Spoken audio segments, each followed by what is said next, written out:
সুপ্রিয় শিক্ষার্থীগণ, তোমাদের অ্যালকোহল অধ্যায়ে আলোচনা চলতেছে।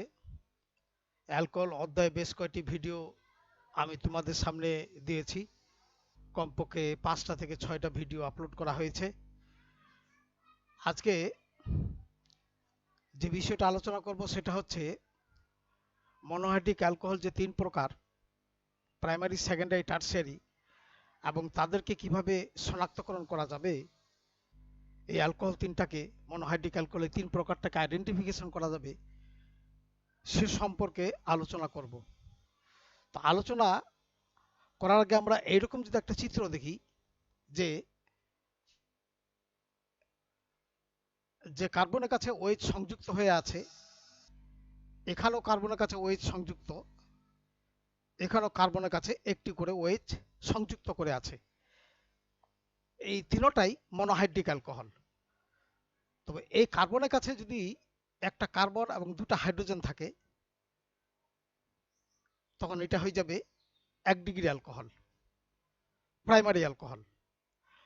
আর এটার যদি দুটা কার্বনের সঙ্গে সংযুক্ত হয়ে থাকে এবং একমাত্র শুধু একটি হাইড্রোজেন থাকে, তাহলে এটা হয়ে যাবে 2 degree alcohol.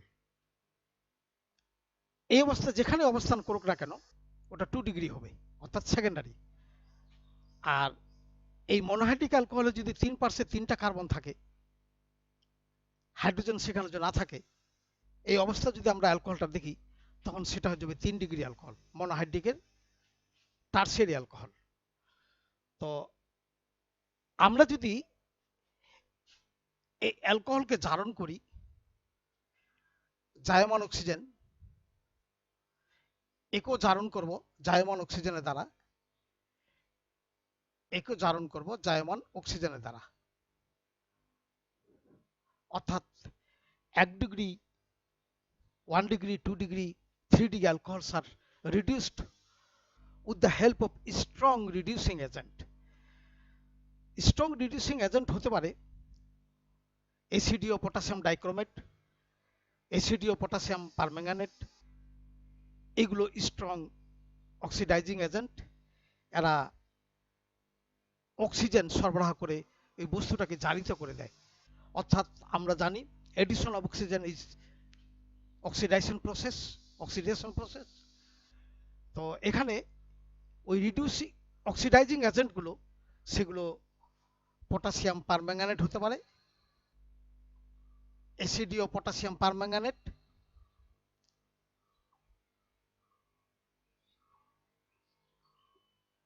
অ্যাসিডীয় potassium permanganate supply nascent oxygen, অর্থাৎ আকরিক অক্সিজেন সরবরাহ করতেছে। তাহলে এই 1 ডিগ্রি যেটা, সেটার এইরকম একটা গ্রুপ পাওয়া যাবে। সেখানে 1 ডিগ্রিটার এইরকম গ্রুপ পাওয়া যাবে, 2 ডিগ্রিটার এইরকম একটা গ্রুপ উৎপন্ন করবে, আর 3 ডিগ্রির উৎপন্ন করবে এরও এরকম একটা গ্রুপ উৎপন্ন করবে। অর্থাৎ অ্যালডিহাইড গ্রুপ, কিটো গ্রুপ, কিটো গ্রুপ। তাহলে দেখা যাচ্ছে প্রাইমারি অ্যালকোহলগুলো অ্যালডিহাইড, সেকেন্ডারি টারশিয়ারি অ্যালকোহলগুলো কিটোনে রূপান্তর হবে। আবার এটা পরবর্তীতে যখন আবার অক্সিডেশন করা হবে, তখন এটা হয়ে যাবে এইরকম, এই অ্যাসিড অ্যাসিড গ্রুপে রূপান্তর হয়ে যাবে। ঠিক তেমনি এটাও তাই হবে।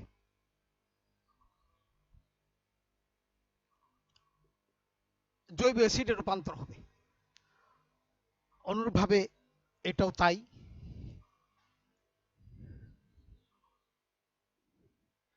তাহলে তো দেখা যাচ্ছে 1 ডিগ্রি, 2 ডিগ্রি, 3 ডিগ্রি অ্যালকোহলগুলো সবাই ওই কার্বনিল গ্রুপ দিল, এবং তিনটা অ্যালকোহলে তো জৈব অ্যাসিড দিল।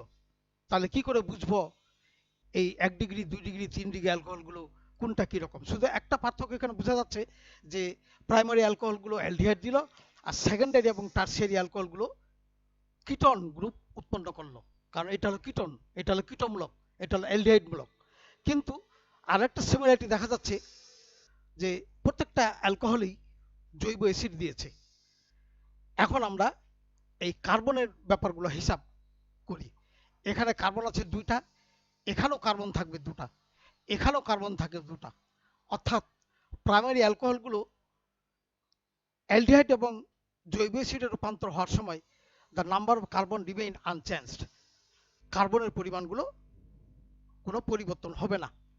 আর 2 ডিগ্রি অ্যালকোহলের বেলায় প্রথমে কার্বন আছে 3টা, এই 3টা কার্বন, একটা কার্বন এই এখানেও 3টা কার্বন থাকবে, এই যে এখানেও থাকলো 3টা কার্বন। অর্থাৎ প্রথম স্টেপ এবং দ্বিতীয় স্টেপে, প্রথম স্টেপে কোনো পরিবর্তন হলো না, ওইটার মতোই, কিন্তু এই স্টেপে 2টা কার্বন হয়ে গেল। দ্বিতীয় স্টেপে একটা কার্বন বিলুপ্ত হয়ে ওই কার্বনটা কার্বন ডাইঅক্সাইড হিসেবে চলে যাবে, ডাইঅক্সাইড হিসেবে চলে যাবে, কার্বন ডাইঅক্সাইড এবং ওয়াটার। আর এটার বেলায় এখানে হবে 2টা কার্বন, অর্থাৎ প্রথম স্টেপে কার্বনের সংখ্যা কমে যাবে, দ্বিতীয় স্টেপে আবার কমে যাবে।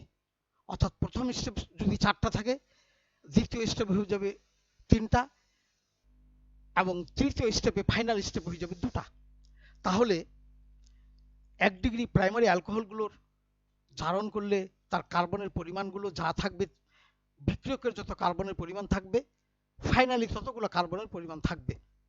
আর সেকেন্ডারিগুলো প্রথম জারিত হওয়ার সময় কার্বনের পরিমাণ ঠিক থাকবে, দ্বিতীয়বার জারিত করলে দ্বিতীয় স্টেপে কার্বনের সংখ্যা একটি হ্রাস পাবে, কমে যাবে। আর 3 ডিগ্রি অ্যালকোহলগুলো অর্থাৎ টারশিয়ারি অ্যালকোহলগুলো প্রথম ধাপেও কমবে এবং শেষ ধাপেও কমবে। এই হলো 3টে অ্যালকোহলের মধ্যে পার্থক্য। এখন কতগুলো সুনির্দিষ্ট পার্থক্য দিয়ে, যৌগ দিয়ে আমরা এই অ্যালকোহলগুলোকে শনাক্তকরণের চেষ্টা করি। ধরি এই অ্যালকোহলটা এখানে 3, তাহলে এটা হলো ইথাইল অ্যালকোহল বা ইথানল, এখানে হলো ইথানল বা এসিটালডিহাইড, আর এখানে হলো ইথায়োনিক অ্যাসিড। তাহলে ইথানল হলো ইথানল এবং ethanoic acid. The number of carbon in the case of primary alcohol remain unchanged. আর এটা বেলা দেখা যাচ্ছে এটা আইসোপ্রোপাইল অ্যালকোহল, আর এখানে হয়ে গেল প্রোপানন, এখানে প্রোপানন বাইসিটন, আর এখানে হয়ে গেল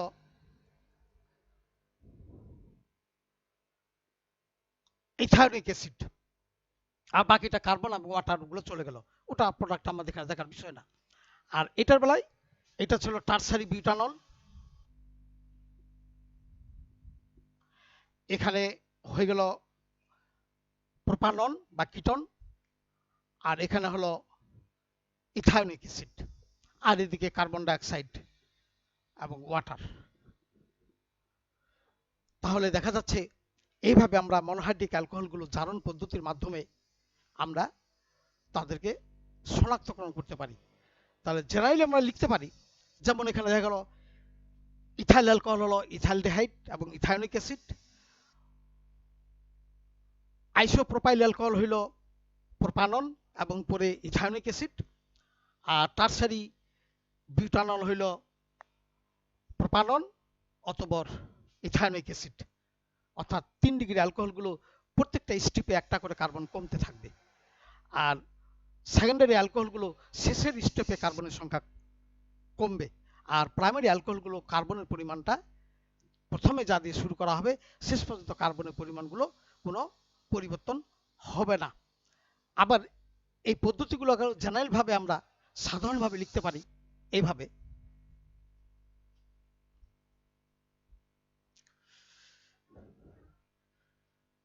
এইভাবে লিখতে পারি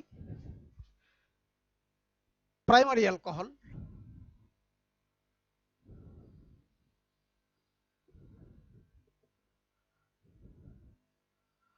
হবে অ্যালডিহাইড,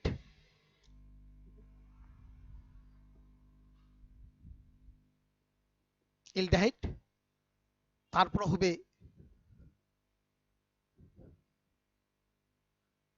জৈব অ্যাসিড। অনুরূপভাবে সেকেন্ডারি অ্যালকোহল